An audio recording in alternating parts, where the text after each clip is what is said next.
लोकशाहीचा बुलंद आवाज, रिपब्लिकन वार्ता महाराष्ट्र।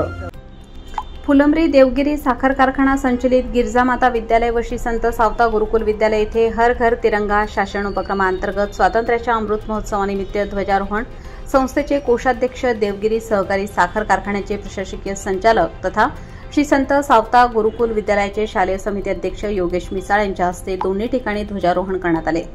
यावेळी साखर कारखाना येथील गिरजामाता विद्यालय येथे शालेय व्यवस्थापन समिती सदस्य विजय शिंदे, प्राथमिक विभागाचे मुख्याध्यापक विजय मोरे, माध्यमिक विभागाचे मुख्याध्यापक पोपट भगत, ज्येष्ठ शिक्षक एकनाथ ढोके, लक्ष्मण पंडित, मंगेश जाधव, दत्तू साळवे, मंजू ढाकरे, गणेश हजारे, गणेश लहाणे, रमेश टेकाळे, रामेश्वर बडक, मारुती नाईक, कृष्णा चव्हाण, साईनाथ सोनवणे, बाळू मगरे तसेच श्री संत सावता गुरुकुल विद्यालय येथे विज्ञान मेळाव्यात उत्कृष्ट कामगिरी करणाऱ्या विद्यार्थ्यांचा व मार्गदर्शक शिक्षकांचा सत्कार केला आणि मंत्री भुसे यांच्या मार्गदर्शनानुसार सामूहिक पसायदान देखील घेण्यात आले।